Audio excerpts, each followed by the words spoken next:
Valério Arcari, 0-0, já tô sabendo. 0-0.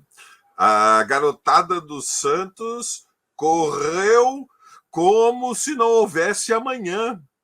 Jogaram bem. Jogaram muito bem, a verdade é essa. Eu não pude ver o jogo porque eu fui no Dia Marx, no Armazém do Campo. Houve uma feira literária bonita em São Paulo, no sábado. Nós comemoramos com 15 dias de atraso, porque não é fácil. Né? Ninguém disse que seria fácil. Mas o aniversário do Marx foi 5, nós comemoramos no dia 20 de maio. Foi uma iniciativa da Boitempo, né? E foi um sucesso. Milhares de pessoas compareceram na feira literária, houve debates, autógrafos, brincadeiras para as crianças, enfim, uma iniciativa muito bem sucedida. Foram vendidos certamente muitos milhares de livros numa promoção galáctica, ou seja, a melhor da Via Láctea, não só do Sistema Solar, preços incríveis. Mas eu perdi o jogo no final da tarde. Compensação, fui no Velho Sujinho da Consolação com 2 casais de amigos, eu e a Sui, comemos um pintado fabuloso. É tão bem servido que a gente pede pintado para um, eu e a Sui dividimos com aquela clássica saladinha de repolho e de cebolas, que você conhece, a nostalgia dos anos 80. Foi um sábado bonito. Mas, sim, o Sujinho.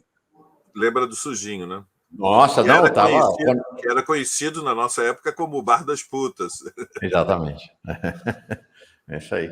Não, realmente é histórico, é um lugar histórico. Ó, quando a gente era jovem, mais jovem, Valério e eu, era bem mais barato, tá? Agora tá um bar, né? Era tão barato que a gente na juventude conseguia comer lá, rachando, né?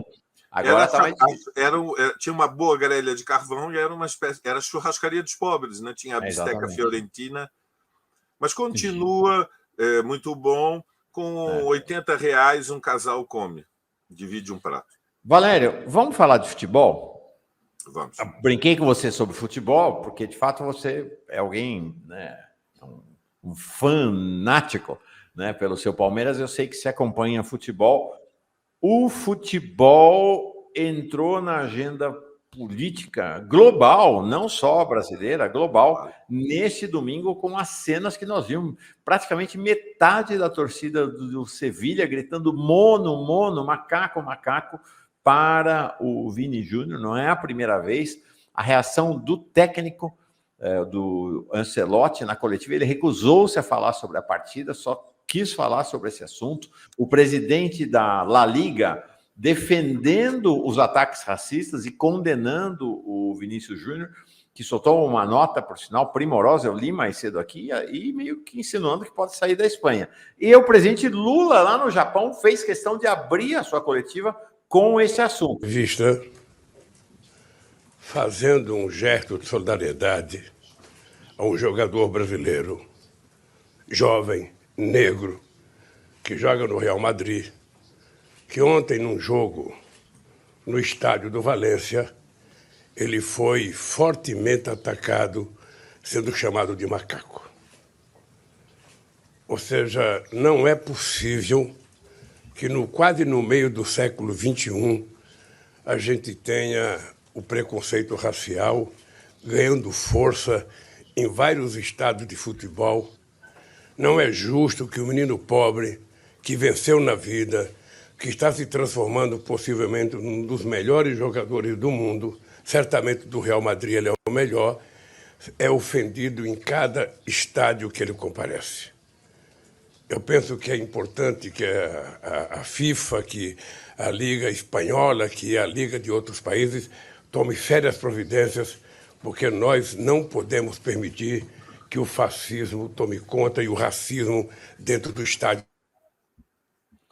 Tenho certeza que você acompanhou esse episódio ontem do Vini Júnior. Queria te ouvir, Valéria.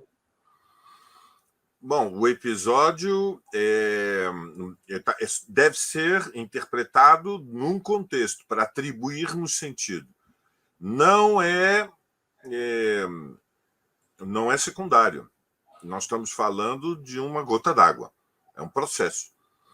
Ou seja, nós estamos assistindo a uma evolução, né, do mundo, que leva a que nos 5 continentes, sejamos também rigorosos, está surgindo um novo fascismo, um neofascismo, um fascismo do século XXI, que explora todo tipo de rancores e ressentimentos diante de sociedades cada vez mais desiguais, fraturadas, divididas, e o neofascismo surge como uma corrente política que envenena a consciência de centenas de milhões de pessoas, Mauro. O episódio contra o Vini, em Valência,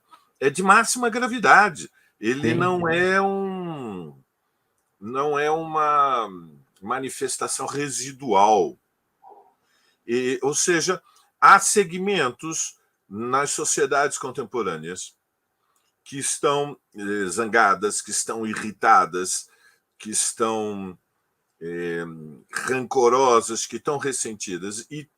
E há um discurso de uma fração das classes dominantes no mundo contemporâneo, ou seja, o capitalismo do século XXI, ele está produzindo também divisões dentro das frações burguesas, e surge um segmento, uma corrente, que abraça a ideia de que o problema são os outros. E, no caso da sociedade europeia, o racismo assume formas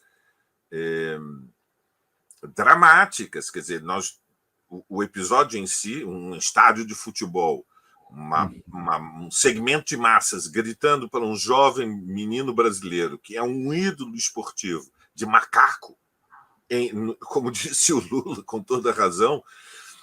Bom, o Lula, muito bem, o presidente do Brasil saiu na defesa do Vini. Disse: esse menino é um dos nossos, é um jovem negro. Como assim?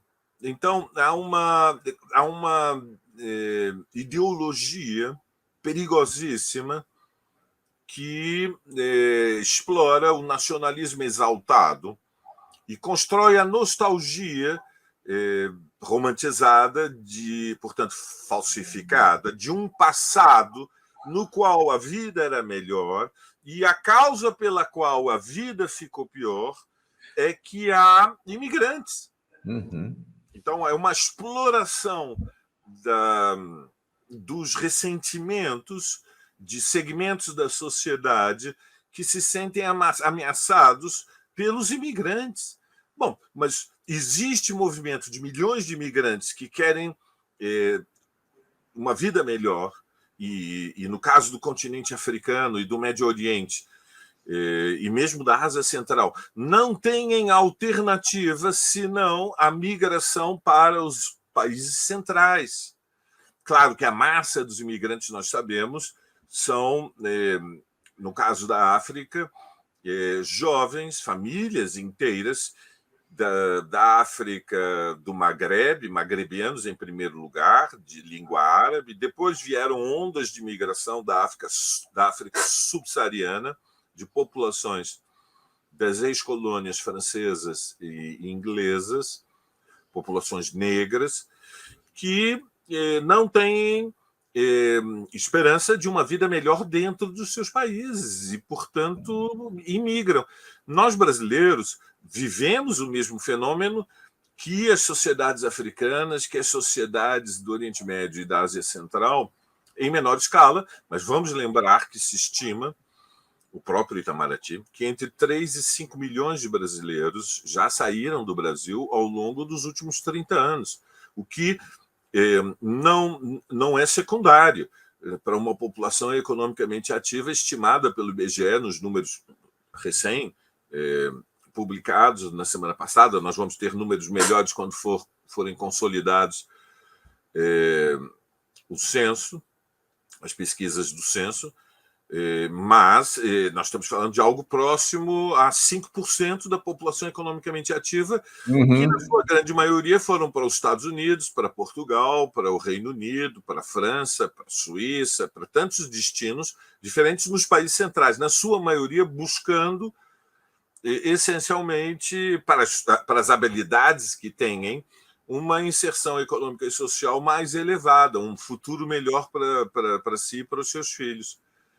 Evidentemente, Agora, este fato Valério, explica a crise do Estado espanhol, não são os imigrantes que explicam por que tanta juventude está no desemprego, é a crise do capitalismo. Como nos anos 30 a culpa era dos judeus, quando, na verdade, era o impacto da crise de 29, hoje parcelas dos dirigentes da corrente política neofascista responsabilizam os imigrantes, que é uma injustiça e é uma atrocidade. Nós estamos diante de um episódio de pura barbárie, uma monstruosidade, Mauro.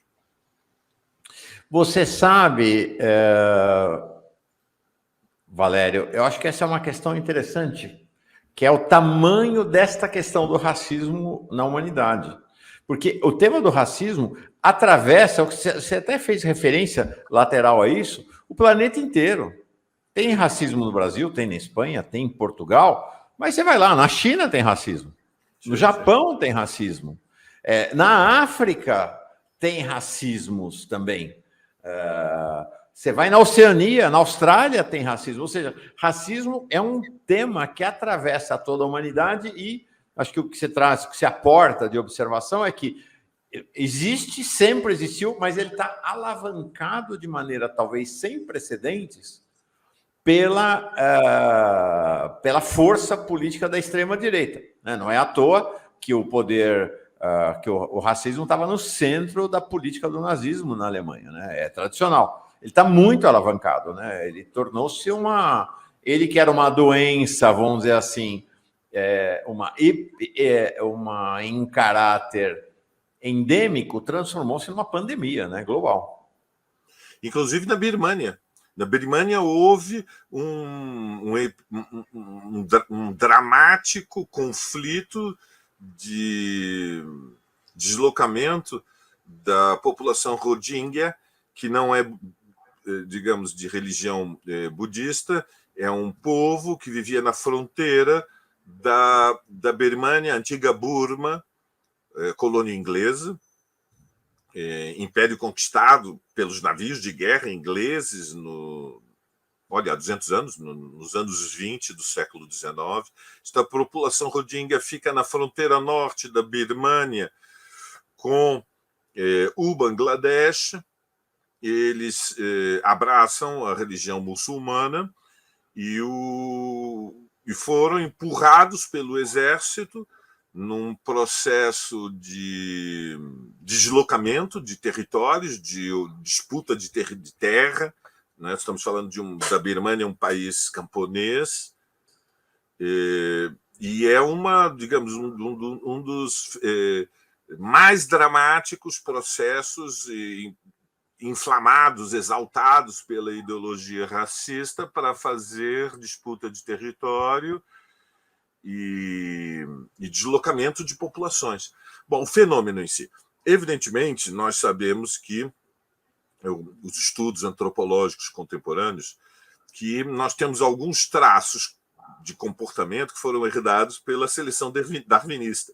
Ou seja, nós somos etnocêntricos, nós temos reflexos xenofóbicos, ou seja, no processo evolutivo e a dinâmica das variações e da seleção natural, ela determinou muitas variações, né? Sei lá, a quantidade de melanina vai definir a pigmentação e a cor da pele, ou a cor dos olhos. A maioria das pessoas nem sabem, mas a cor dos olhos também é definida. Um dos fatores é a melanina. Mas a verdade também é que nós somos produtos de uma evolução e seleção natural, mas nós somos produto da cultura. O que distingue a humanidade é que nós produzimos cultura, ou seja, nós temos consciência do nosso lugar. Portanto, em todas as sociedades existem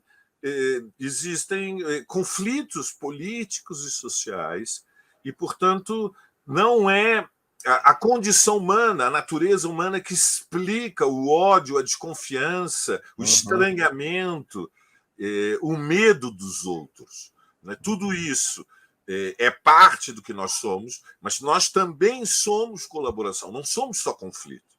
Existe o medo do outro, o estranhamento do diferente, mas nós somos também uma unidade dialética, nós somos também colaboração. Não teríamos chegado até aqui se não fosse colaboração. Sim. Ou seja, hoje nós já sabemos que, na verdade, a espécie humana remete a 1,5 milhão de anos atrás, entre nós e os chamados neandertais, nós, os humanos morfologicamente modernos, ou, se quisermos, os humanos que descendem da linhagem africana, que se expandiu a partir de 100 mil anos atrás. E aquelas outras, aquela outra raça humana que tinha saído da África centenas de milhares de anos antes, os chamados neandertais, porque são um povo as primeiras sepulturas encontradas estavam no Vale do Rio Tal, na Alemanha. Entre nós e os neandertais, as diferenças são variações muito pequenas. Ou seja, os neandertais não eram brutos, eram capazes de pensamento simbólico, seguramente eram muito inteligentes, e, portanto, a humanidade é uma só.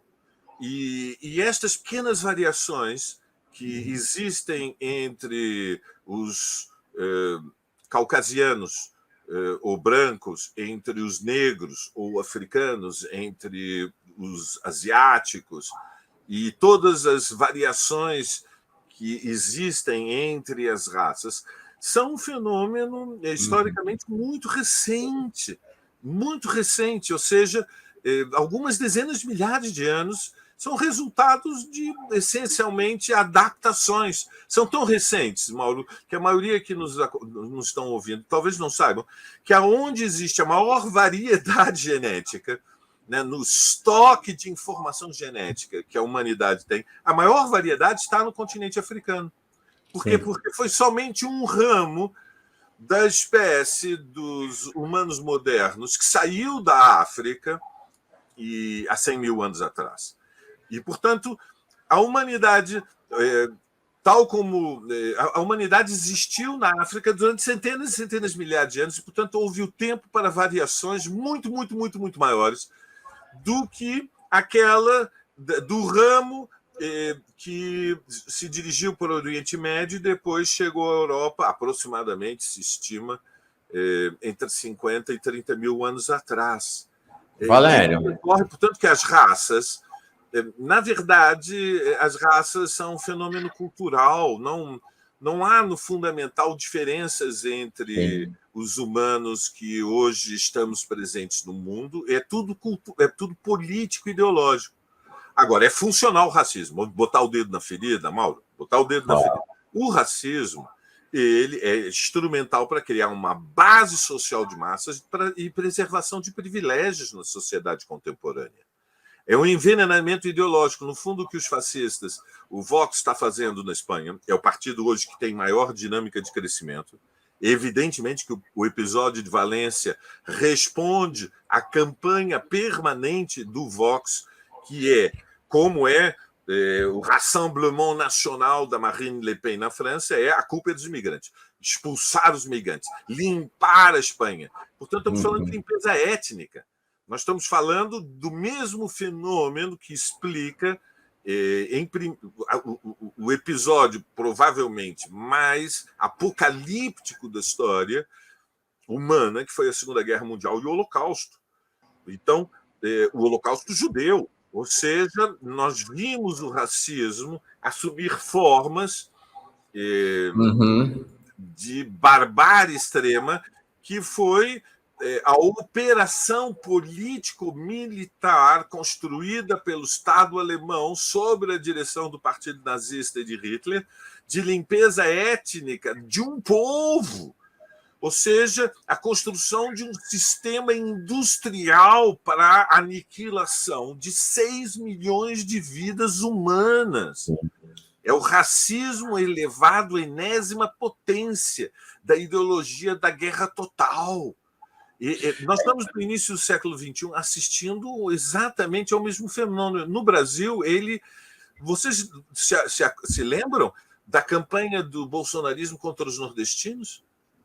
Porque foi algo assustador, que nós não conhecíamos na sociedade brasileira. Durante 4 anos, a fração neofascista construiu a ideologia da superioridade das populações sul e sudestinas contra o povo do Nordeste. Só há um povo brasileiro. Aliás, não existiria o Sudeste sem o Nordeste. O Sudeste é uma construção histórica possível pela migração de milhões de camponeses fugiam da pobreza, da seca, da fome, e que garantiram a onda de industrialização do final dos anos 70, do início dos anos 70, até meados dos anos 80, essa onda teve importância.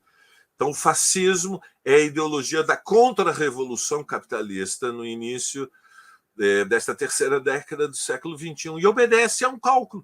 O cálculo de que é preciso dividir a classe trabalhadora para dominar, lançar alas da classe trabalhadora umas contra as outras, e se apoiam, evidentemente, em uma situação objetiva em que há desemprego, empobrecimento. Valério, vamos virar a página, que eu quero falar de outro assunto contigo, mas registrando desde já a Alice Chaves. Começar a semana com o professor Arcari, que luxo, sou muito fã, obrigado, Mauro, obrigada, Mauro, é isso aí, também acho um super luxo. Acho que você traz questões muito relevantes para a gente conversar, continuar conversando. Primeiro, nós somos paradoxos que andam, nós, cada um, nós, sociedades, nós, humanidade espalhada pelo planeta. E a segunda é isto, né? A gente olha aqueles filmes sobre o nazismo, Segunda Guerra, e fica horrorizado, pensando como é que foi possível que a Alemanha tivesse ficado quieta? E nós estamos vendo a mesma coisa que aconteceu hoje, igualzinho. E a humanidade está meio dando de ombros, né, para o que acontece. É realmente impressionante. Eu sei que você tem uma agenda hoje, nós vamos falar sobre a tua agenda, quero saber dela, mas queria te falar contigo sobre o G7, sobre um aspecto particular. Lula ficou frustrado, muito frustrado com o G7, porque, inclusive, vi uma cena que é o Lula num canto do salão, sentado na mesa sozinho, e todo mundo ao redor do Zelensky, né? Acho que o Zelensky roubou a cena do G7, Lula volta de lá frustrado. Os temas que foram temas que no passado, em outras reuniões do G7, fizeram Lula brilhar na reunião, ele brilhou, mas na mídia internacional não aconteceram, né? A mídia internacional só teve olhos para o Zelensky, a cobertura sobre a presença do Lula foi irrisória, e ainda teve esse incidente do marca-desmarca, né? O Zelensky fez pressão para ser recebido, o Itamaraty resistiu um pouco, depois topou receber, e aí o Zelensky deu um chá de cadeira no Lula, enfim, parece que o Lula volta, ele que inclusive pensava em ocupar um papel central na construção da paz ali na guerra, volta numa situação de pouca relevância, né? A sensação que dá, até vi alguns comentários, ele quase caiu como que numa armadilha, né? Essa chegada inesperada do Zelensky e a transformação do G7 numa plataforma dos países do Ocidente para isolar ainda mais a Rússia e apoiar o que parece uma grande contraofensiva que se espera da Ucrânia na guerra, né? Lula não foi bem, né? Voltou chateado, né? Bom, o Lula foi jogar fora, né? Então, digamos, por exemplo, eu sou palmeirense, mas quando o Palmeiras vai jogar na Bombonera contra o Boca Juniors, eu sei que é mais difícil. Lula foi fazer uma reunião, foi participar de uma reunião do G7 como convidado, uma reunião da qual o Brasil esteve ausente durante os últimos 12 anos, se não estou equivocado. É uma reunião da cúpula dos estados que estão unidos apoiando uma guerra por procuração, uma guerra de desgaste contra a Rússia, e utilizando a Ucrânia como carne para canhão. Ou seja, qualquer pessoa que tenha um mínimo de neutralidade, de equilíbrio, compreende que não se trata de uma guerra entre a Ucrânia e a Rússia, uma guerra de desgaste entre a OTAN, a Organização do Tratado do Atlântico Norte, e a Rússia, fundamentalmente financiada, armada pela OTAN, para desgastar a Rússia. Evidentemente, uma guerra por procuração que se apoia num legítimo sentimento de defesa nacional da Ucrânia, porque finalmente foi Putin que invadiu. Putin invadiu. E a Rússia disputa no sistema internacional de Estados um lugar como potência. O nome que na tradição marxista nós chamamos a países que na luta entre Estados alimentam rivalidades até o limite do perigo da guerra mundial, países imperialistas. E a Rússia já tinha intervindo na Geórgia, bom, nem vou falar da guerra contra a Chechênia, e entrou na guerra da Síria, invadiu a Crimeia e finalmente invadiu a própria Ucrânia há um pouco mais de um ano, em fevereiro de 2022. Portanto, a Rússia precipita, se quisermos, aperta o gatilho, mas nós temos que dizer quem apontou a arma. Não só ver quem apontou o gatilho, senão a visão é unilateral. O governo brasileiro, Lula, tem alertado que a OTAN tem responsabilidades no processo, porque ao deslocar armamentos e incorporar os países limítrofes da Europa do Leste a própria OTAN, que é uma organização de solidariedade militar, ou seja, que tem como premissa básica a defesa de que um conflito com um dos seus membros é um conflito com todos os seus membros e, portanto, tem como objetivo estimular, garantir a defesa incondicional de todos os seus membros. A OTAN foi responsável pelo processo. O que ocorreu em Hiroshima, evidentemente, foi uma armadilha. Não estava previsto a presença de Zelensky e o objetivo era atrair o Lula e também a Índia para o bloco de apoio a Zelensky contra Putin na véspera de uma ofensiva militar. Bom, os termos do problema militar. Há uma guerra de desgaste sem solução militar no horizonte. Aqueles que imaginam que o novo armamento, os tanques Patriot, que foram fornecidos pelos países da OTAN, serão suficientes para impor a derrota militar à Rússia, estão fazendo um cálculo que todos os experts mais neutros, europeus, norte-americanos, alertam que é infundada. Sexta-feira passada, Mauro, na capa do New York Times, foi publicado um manifesto de conservadores norte-americanos, de um think tank chamado Eisenhower Studies. Foi traduzido esse manifesto pelo Terra Redonda e está disponível, portanto, no portal Terra Redonda de intelectuais de esquerda brasileiros. E este manifesto alerta que não há solução militar, que estão totalmente equivocados. O que existe é uma guerra de desgaste que só se justifica, neste momento, com o objetivo de fracionar a sociedade russa e, ao mesmo tempo, fazer grandes negócios do complexo industrial militar, que está vendendo armas como nunca. E, portanto, que nós estamos diante de um conflito que não tem nenhuma perspectiva de ter vencedor, só haverá vencidos, e o principal vencido serão as juventudes russa e ucraniana, e fundamentalmente a nação ucraniana, que vai ver boa parte da sua infraestrutura devastada, vai ter que consumir uma geração, um intervalo de 25, 30 anos, no mínimo, para reconstruir o país, sem que, no fundamental, nada vai ser alterado, porque em algum momento vai ser necessário o cessar-fogo, ou pelo menos um armistício temporário, para abrir negociações cujo desenlace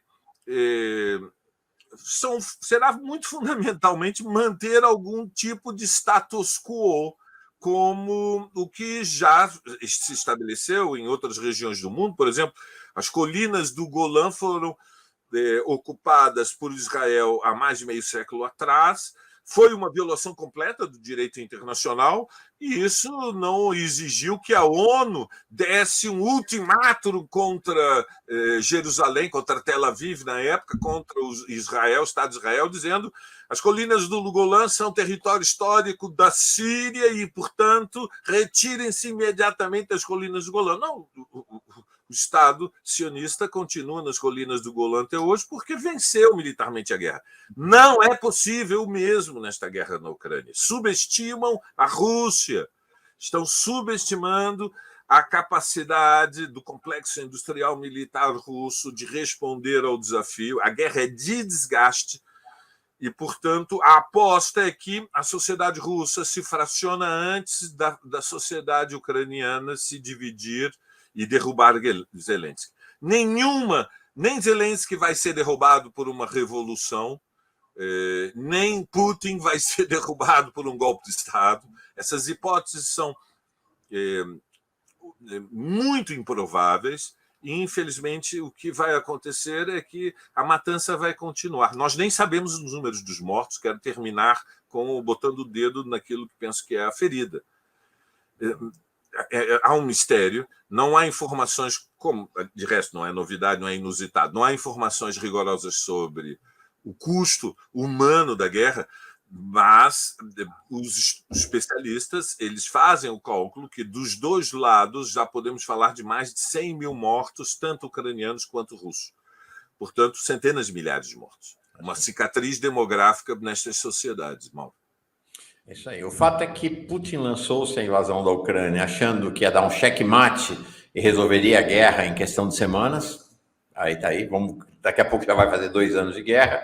E o Zelensky imaginou que com o apoio da OTAN seria capaz de uma contraofensiva demolidora que imporia uma guerra, uma derrota militar para Putin. O fato é que tornou-se um atoleiro, né? A guerra da Ucrânia tornou-se um grande atoleiro para todos os envolvidos nesta jornada. Para encerrar, Valério, semana passada o MST roubou o José Genuíno daqui. Terça-feira ele vinha, não foi, porque ele foi lá para o Florestan Fernandes, o Instituto Florestan Fernandes, para uma rodada de conversas e avaliação sobre o cenário da conjuntura. Hoje você sai voando para lá. O MST parece que está num momento de reflexão sobre o cenário. É algo que o MST faz todo o tempo, num momento complexo, né? No momento em que a extrema-direita e os ruralistas querem pegar o movimento pelo pescoço com essa CPI arranjada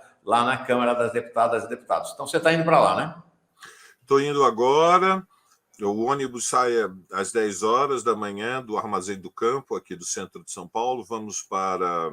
É uma reunião com algumas largas dezenas de ativistas e militantes das mais diferentes correntes. Basicamente, ela responde a uma tática, digamos, a um projeto. Eu estou entre aqueles que concordo que é preciso uma frente única de esquerda depois da vitória eleitoral de Lula.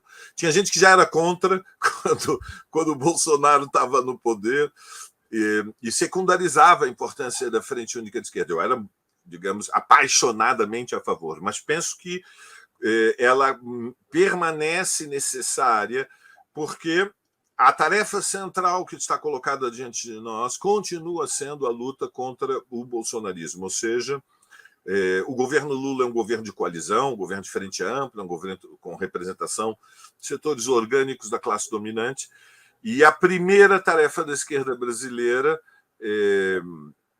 continua sendo a luta contra o bolsonarismo. Nenhum de nós ignora os limites do governo Lula. Aliás, esta semana é provável que o arcabouço fiscal, o novo regime fiscal, vá à votação na Câmara dos Deputados. Isso divide a esquerda. A esquerda mais combativa, a esquerda mais militante, não vai aprovar, não vai entregar o seu voto a favor do novo regime fiscal, do arcabouço elaborado pelo Haddad, porque estamos convencidos que essa proposta não é uma proposta de esquerda, digamos, é uma grande vitória da Simone Tebet, é uma grande vitória do MDB, é uma grande vitória, em última análise, de toda a corrente liberal que defendia a terceira via e perdeu as eleições. Mas agora, digamos, a plataforma econômica e social do choque fiscal está sendo implementada pelo PT, pela esquerda, quando era o programa da terceira via, da Avenida Paulista, da Simone Tebet e de partes importantes também do agronegócio, vamos dizer as coisas como são. Mas a tarefa continua sendo o perigo fascista. Nós vamos discutir uma campanha para a formação de comitês populares.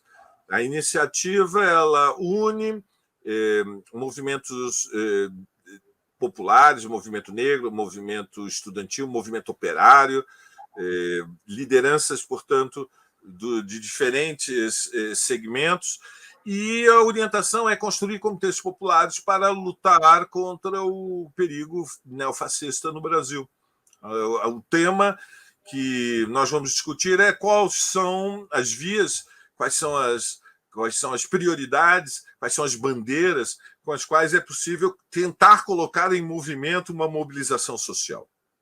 Nós estamos entre aqueles, eu em especial, mas creio que também o MST e o MTST, que temos insistindo que o governo não pode idealizar que, através de negociações, concertações, diálogos, conversas com segmentos da classe dominante, governando a frio, apoiado unicamente em acordos com Lira e Pacheco dentro do Congresso Nacional, vai conseguir abrir o caminho para as mudanças que são urgentes, que são a urgência nacional.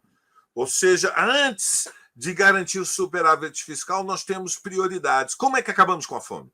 Como é que fazemos uma revolução na educação para que as escolas públicas todas tenham um padrão Instituto Federal de ensino para a juventude brasileira? Como é que temos uma política de choque para eliminar a fila de mais de 1 milhão de operações que estão pendentes no SUS, atrasadas há anos e anos e anos? Como é que transformamos o Brasil? Evidentemente, não se pode fazer isso agradando a todos.